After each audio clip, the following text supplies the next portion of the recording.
ગીર સોમનાથની અંદર મિની વાવાઝોડું જ્યાં મિત્રો વાત કીધું તો ગઈકાલે અને આજે ભાઈ તબાહી વસાવી રહ્યું છે। ગીર સોમનાથના આસપાસના ગામડાઓમાં મિત્રો વાત કીધું તો મિની વાવાઝોડું ફૂંકાઈ રહ્યું છે।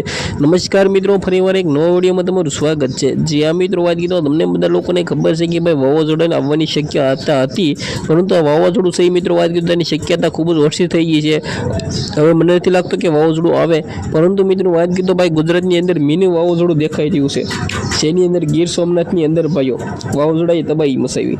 જ્યાં મિત્રો વાત કીધું મિની વાવાઝોડાએ ગીર સોમનાથના ગામડાઓની અંદર મિત્રો વાત કીધું ગઈકાલે અને આજે ભાઈ તબાહી મચાવી દીધી છે। 10 મિનિટ સુધી ચાલનારા મિની વાવાઝોડું ગુજરાતની અંદર મિત્રો ઘણી બધી અસર કરી શકે છે। ગુજરાતની અંદર તમે વિડીયો ક્યાંથી જોવો છો ને તમારે ગામને ત્યાં વરસાદ કે પછી પવન છે કે નહીં એ પણ કમેન્ટ કરીને અવશ્ય જણાવી દેજો, કારણ કે ભાઈઓ અમને પણ ખબર પડે ને અમે પણ જણાવી શકીએ। ખાસ કરીને ચેનલમાં પહેલી વાર આવ્યો તો વિડીયો બને એટલો શેર કરીને ભાઈઓ સબસ્ક્રાઈબ કરવાનું ભૂલતા નહીં। જે આ મિત્રો વાત કીધો, કારણ કે ભાઈઓ આપણે યુટ્યુબ ચેનલ અંદર આવા વાયરલ ટોપિકના વિડીયો સૌથી પહેલાં તમને જોવા મળતા હોય છે। હવે ગુજરાતની અંદર આફત હતી વાવાઝોડાની, પરંતુ મિત્રો વાવાઝોડું છે એ ટળી ગયું છે ને વાવાઝોડું નહીં, પરંતુ હવે ભારે વરસાદ સાથે મિત્રો પવન ફૂંકાવાની શક્યતા ગુજરાતની અંદર ઘણી બધી છે। ખાસ કરીને મિત્રો વાત કીધો તમે આ વિડીયો બને એટલો શેર કરીને તમારા સગા સંબંધીઓને મિત્રો વાત કીધો વોટ્સએપ ગ્રુપમાં શેર કરવાનું ભૂલતા નહીં। ધન્યવાદ।